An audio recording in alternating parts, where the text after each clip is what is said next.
뭐예요? 이게 또 선택하는 게 뭐가 있네. 전 이거 그냥. 아, 오, 전기차. 저는 하이브리드. 전기차 하이브리드 공부해보라고 하더니. 아,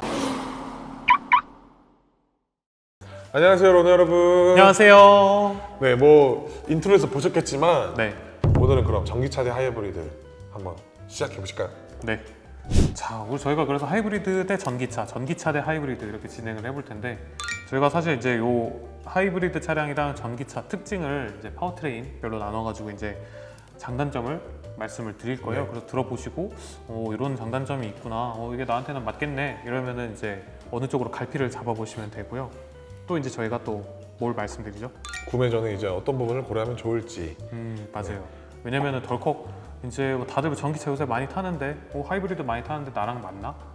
나는 뭐 이 정도까지 필요하진 않았었던 것 같은데 맞아요. 그렇게 생각하실 수도 있거든요. 그래서 그런 부분 또 말씀드릴 거고요. 마지막으로는 저희가 이제 추천 대상이랑 추천 네. 차량, 어떤 분들은 어떤 차를 타시는 게 좋을지 맞아요. 한번 고민을 해보고 정보를 전달드리는 시간을 갖도록 하겠습니다. 네. 자, 먼저 이제 전기차랑 하이브리드 파워트레인 한번 네, 뭐 먼저 할까요? 하이브리드 먼저 하시죠. 하이브리드 먼저. 네. 알겠습니다. 하이브리드 말 그대로 저기잖아요. 합쳐졌다. 네, 그러니까 가솔린 엔진하고 이제 전기 모터가 붙어가지고 이제 같이 시너지를 일으켜서 연비를 좀 더 좋게 해주고 이제 차량 정숙성이라든지 뭐 발진 가속 이런 부분에서 도움을 줍니다. 하이브리드가 어쨌든 가격이 조금 높다는 그런 부분 말씀하신 부분들이 있지만 이게 사실 장기 렌트로 하면은 월대율은 큰 차이가 안 나요, 가솔린이랑. 맞아요. 그래서 가솔린보다 연비도 좋고 디젤보다 조용하고 그다음에 플러그인 하이브리드보다 저렴하죠. 저렴하고 전기차보다 멀리 가고 수소차보다 편리해요.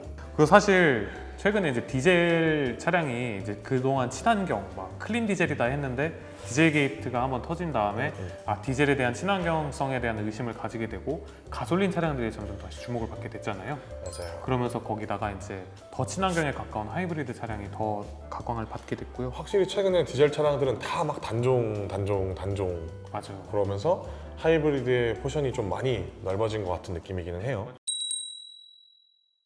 그럼 지금까지 하이브리드에 대한 파워트레인을 좀 설명을 해주셨고 전기차의 파워트레인의 설명을 좀 해드리면요. 일단 모두가 아시잖아요. 내연기관과 달리 엔진이 없어요. 그렇죠. 그죠? 그래서 이제 모터랑 배터리로만 가는 차량이라는 특징이 있고 전기로만 가는 차. 이름부터 이미 너무 친환경적이죠. 또 조금 특징이라고 할 만한 부분이지만 단점은 아니에요. 그냥 조금 차종마다 또는 트림마다 주행거리가 조금 다를 수 있다. 배터리 용량 이런 부분에 따라서. 제일 좋은 거는 사실 아이오닉 5 같은 거 보시면 아시겠지만 너무 넓어요. 거주성이 엄청 좋죠. 그럼요. 또 이제 자동차 파워트레인 전 라인업 중에 화재 발생 가능성이 가장 낮죠. 그럼요. 이게 한번 화재가 이제 이슈가 돼서 그런 거지. 됐었지만 맞아요. 네. 가능성 자체는 제일 낮고 또 전기차는 전기차만의 이 룩이 미래지향적인 룩이 있잖아요. 그럼요. 보통 우리가 익숙했던 그 룩이 아니란 말이죠. 그리고 제일 큰 거 전비. 이거 확실히 들어가는 차량 유지비나 이런 게 확연히 달라요. 아시잖아요. 그렇죠. 엄청 저렴하게 들어간다는 점. 맞습니다. 네, 이런 정도의 특징을 전기차의 파워트레인은 이제 갖고 있죠. 네. 그렇죠. 이제 또 근데 전기차가 참 좋은 차인데 이 국내 실정에 잘 맞나? 이 기계식 주차장에 못 들어간다고 들었거든요. 기계 주차장 쓸 일 맞나요? 쓸 일이 별로 없어요. 저는 그냥 공영 주차장 50% 할인해 주니까 전기차 너무 싸잖아요. 심지어 공영 주차장 너무 싸고 공영 주차장에 요즘 전기차 충전기 다 있죠? 네, 전기차 충전 꽂아놓고 하면은 1시간은 심지어 무료예요. 맞아요. 하지만 하이브리드는 또 약간 그런 게 있잖아요. 부품이 어쨌든 가장 많이 들어가는 차량이잖아요. 맞아요. 그렇다 보니까 사실 관리할 만한 요소가 되게 많다는 게 또 단점일 수 있죠. 그런 걸 감수하고라도 하이브리드 차를 탄다? 저는 이런 건 다 외주를 맡길 수 있어요. 장기 렌터카 쓰면 정비 알아서 해주잖아요. 그죠. 네, 저 기름만 넣고 타면 돼요. 그죠. 다 방금 전기차. 해주시고. 충전해야 되는데 충전은 누가 해주나요? 그 충전 시간 어떻게 할 거죠? 그러니까 제가 생각하는 전기차 유일한 단점인데요. 네, 집밥을 먹일 수 있는 상황이 안 되면 사실 이제 충전소를 찾아가고 또 그 안에서도 충전하는데 1시간, 2시간 걸리니까 네. 이 부분에 대한 시간 소요가 상당해요. 그리고 롯데렌터카 장기 렌터카로 이용하시면 저희 제휴 업체를 통해서 할인된 금액의 이제 홈 충전기 설치를 지원을 해드리고 있죠. 사실 전기차 보조금을 주는 이유가 있죠. 배터리 값이 어마어마하잖아요. 이 배터리 이 관리하는 게 사실은 이제 제일 큰 고민이실 수 있는데 제일 비싼 거니까요. 네. 전기차에서. 네. 또 롯데렌터카 장기렌터카 이용하시면 네, 배터리 전문 진단이 연일에 무료로 이제 진행이 되기 때문에 이 부분에 대한 고민을 충분히 덜 수 있어요. 그리고 타이어 같은 경우도 네. 사실 타이어 교체하는 것도 굉장히 귀찮은 일이거든요. 그랬는데 이제 타이어 교체 주기를 IoT 이제 안내를 드리고요. 네. 편하게 근처 정비소 이제 신청을 하시면 네. 그냥 타이어 교체를 바로 할 수 있어요. 이런 서비스까지 제공을 해드리고 있고요. 또 이제 멤버십에서 훨씬 더 할인된 가격에 비대면 방문 세차 서비스까지 신청하실 수 있고요.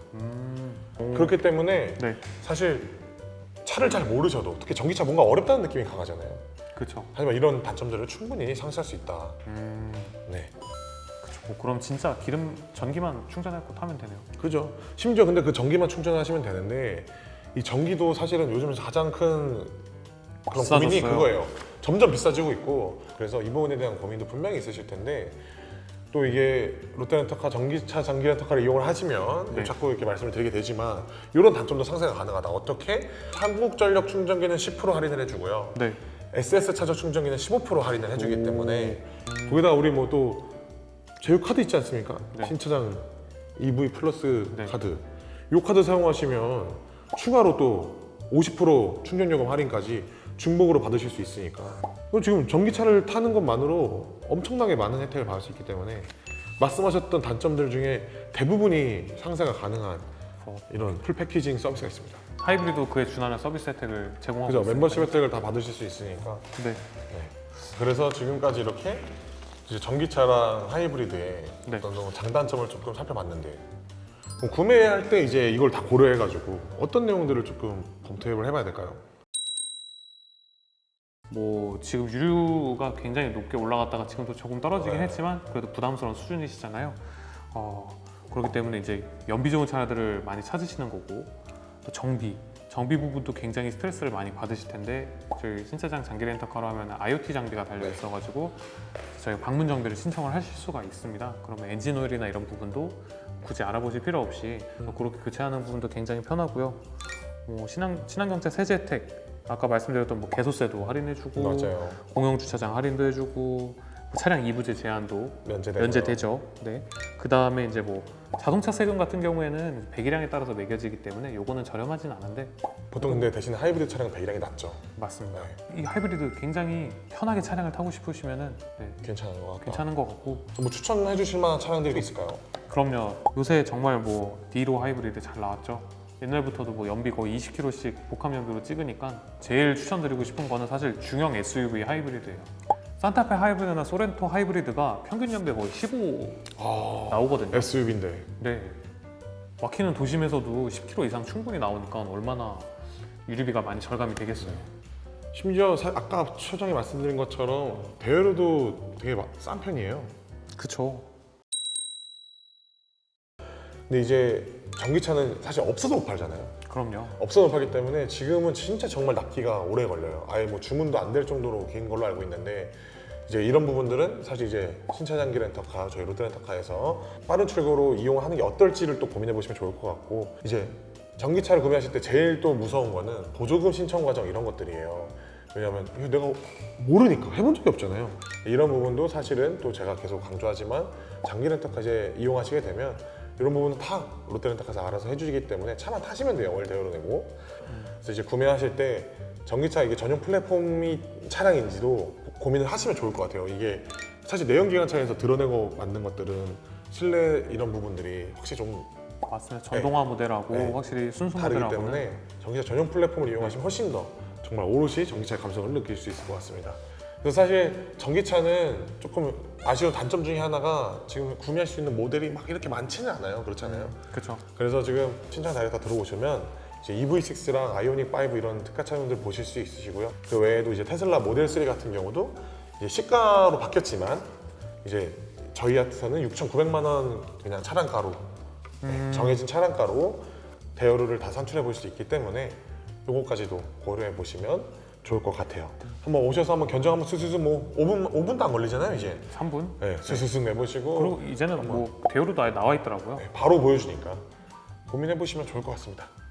그래서 오늘 저희가 이렇게 하이브리드랑 사실 전기차를 비교를 해봤는데 저는 이제 앞서 말씀드렸다시피 앞으로 한 5년 정도까지는 아직도 하이브리드가 좀 편하게 타실 수 있는 차량이다. 합리적이고 이제 연료비도 저렴하고 이렇게 했는데 동욱 씨는 이제 전기차. 저는 전기차가 괜찮다고 생각을 하고 있는데요. 이제 급속 충전 e핏을 지원하는 어떤 EV6 아이오닉 5를 타면 사실 전기차의 단점으로 생각했던 모든 것들을 대부분 상쇄할 수 있다고 생각을 하고 있고 거기에 플러스 이제 관리나 이런 보증 시장 어려웠던 부분들도 이제 어쨌든 아까 말했던 이제 롯데렌터카만의 전기차 서비스 EV 퍼펙트 플랜을 통해서 해소할 수 있는 부분들이 굉장히 많기 때문에 네. 저는 전기차를 지금 타는 게 절대 이르다고 생각하지 않습니다. 네. 오늘 이렇게 저희가 또 전기차와 하이브리드 차를 비교를 해봤는데요. 모르겠어요. 좀 막 사실 뭐 개변도 좀 제가 늘어놓았던 것 같고 그랬는데 뭐 충분히 구매하시고 이제 검토하실 때 도움이 되셨으면 좋겠고요. 맞습니다. 뭐 추가로 궁금하신 거 있으시면 언제든지 댓글로 남겨주시면 저희가 또 확인해서 다시 또 답변을 드릴 수 있도록 할 테니까. 그래서 저희 든 네. 정보가 도움이 되셨다면 좋아요. 구독, 알람 설정까지 부탁드려요.